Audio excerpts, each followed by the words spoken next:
Hey guys, okay, I want to tell you about my experience at Home Affairs. Okay, so I got there at 7:30 because they say that they're open at 8 o'clock on the website, but they only open their doors at 8:30. Okay, whatever. They need to update their systems, seriously. So it's now 10 o'clock. Okay, cool. So if you go to Home Affairs, first of all, make sure you're wearing comfortable clothes and comfortable shoes because you're going to be standing in a queue for a crap long time, okay? And maybe some water. And what I did is I took a book with me, my mom's book. I've never read this before, started reading this, very interesting, which really helped pass the time by instead of just like staring into freaking space. Sorry about the angle of the camera. I'm holding it with my hand because I didn't bring a tripod. And always have water on standby. Water, book, comfortable shoes, comfortable clothes. When you go stand at Home Affairs, it's a must, okay? Survival 101. So get in there, okay? Fill in the forms, whatever. Luckily, the security guard was there to help me because the woman behind the counter hates life. She hates her job. She hates her life, or she's going through some serious issues. But this woman was not, she was not nice, okay? So after that, she said I must go and pay. So now I go stand in line to go and pay, okay? Finally get to the counter and I put my cash down with my slip and everything, and she says, no, we don't take cash. So I'm like, oh my word. There's no signs to say we do not accept cash by the door. So while you're standing in the queue, you know this for a fact. So if you need to go draw money, you can and get back into the queue. So anyway, I said to her, I don't have money on my card. I withdrew all my money thinking it was cash. So now what now? No, I must go and ask someone in the queue or someone behind me if they can swipe their card and then give them the cash. Oh, now I'm like embarrassed. I'm like, who the hell am I going to ask? Okay.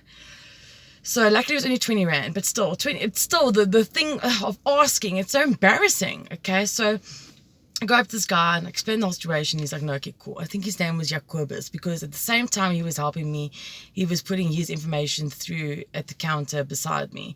So anyway, so he swipes his card and everything, and I want to give him the cash. And he's like, no, don't worry about the cash. I'm like, no, please take it. Look, it's embarrassing for me to ask. It was actually very kind of you to, do it for me. Please just take the cash. And he's like, no, don't worry about it. So I'm like, okay, cool, fine.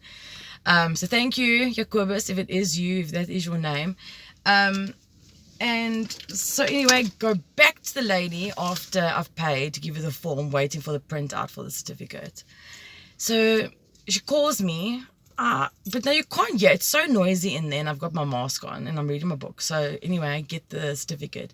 She says to me, here's the envelope, put in the envelopes. The envelopes are on the counter. I'm like, was it so hard just to be like, she's like, no, I lie. She says, envelope, take it. Not, you can take an envelope for the certificate. She's like, yeah, envelope, take it. So anyway, take the envelope, put the certificate in it. I don't know if I told you. I'm just waffling. I had to apply for Renee's birth certificate again because now she's 16 and she can get an ID card.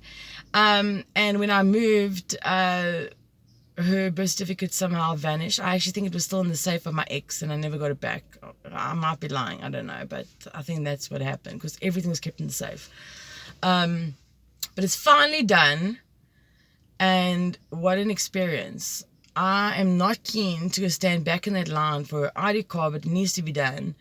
But yes, if you are going to go to Home Affairs, get there early. When I got there at 7:30, for them to open at 8, only to open 8:30, there was already 12 people in the queue ahead of me.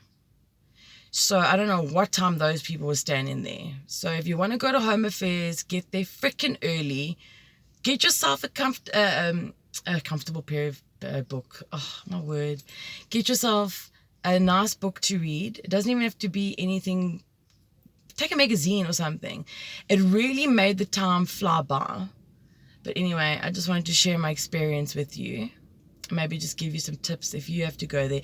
Because Renee and I have tried in the course of holidays probably like 6 times. 6 times we've gone there later than what we should. 6 times we aborted missions.